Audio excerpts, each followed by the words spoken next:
équipe de 45 journalistes qui travaillent dans des domaines un peu différenciés, puisque je chapeaute l'ensemble des services et je travaille beaucoup d'ailleurs avec les chefs de service.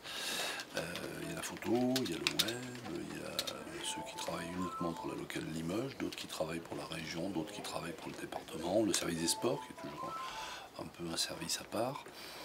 Voilà, je suis dans l'animation de tout ça et puis dans l'interconnexion de tout ce qui doit se faire pour qu'on avance tous dans le même sens. Il faut impulser à la fois la politique générale menée par le Populaire du Centre, par le groupe Centre-France, et puis sur le plan éditorial aussi, impulser en fonction de l'actualité, des grands moments de l'actualité qui viennent d'arriver ou qui vont survenir.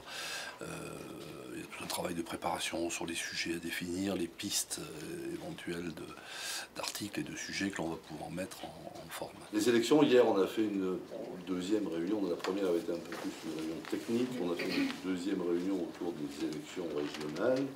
Là aussi, mais je ne l'ai pas encore en main, mais on a défini un certain nombre de sujets, des sujets régions, mais il y aura aussi des sujets départementaux, puisqu'on va essayer de scinder les deux choses. Et puis on va essayer de développer des sujets également qui nous parlent des candidats sans parler spécifiquement de la chose politique. Moi j'ai été frappé, et je suis toujours frappé par l'utilisation, enfin je dirais, des réseaux sociaux par les candidats. Aujourd'hui, la part que représente le numérique va forcément grandissant et ne cessera de grandir dans les années à venir, puisque c'est d'abord une volonté du groupe de se diriger vers la transition numérique, mais aussi parce que c'est nos lecteurs qui nous y poussent, qui aujourd'hui ne sont plus seulement sur le papier, même si ça reste encore la majorité, mais se dirigent vers tout ce qui est numérique, voient des infos sur PC, beaucoup sur mobile, sur tablette. Donc il fallait qu'on y aille. Ce qui change, c'est probablement le fait que la temporalité est différente. On est dans une instantanéité au niveau du web que l'on n'avait pas sur le papier. Jusqu'à présent, on travaillait de l'info que l'on vendait le lendemain matin pour nos lecteurs. Donc il y avait toute une démarche à suivre, un process qui était enclenché et que l'on faisait depuis des années et des années. Aujourd'hui, il faut travailler avec les deux casquettes et se dire que il y a de l'info qu'on doit livrer tout de suite. Notre façon de faire le métier ne change pas.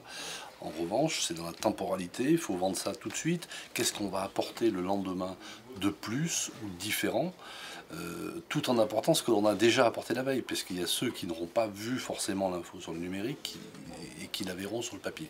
Donc il y a tout un travail à ce niveau-là. Là aussi, je pense qu'on est encore plus dans le poste de rédacteur en chef, dans un rôle d'animation, mais aussi de confiance des équipes. Parce qu'on ne peut pas être en maîtrise permanente 24 heures sur 24. Et aujourd'hui, l'info, par le web, elle pourrait être diffusée de manière permanente. Et elle l'est d'ailleurs de manière permanente.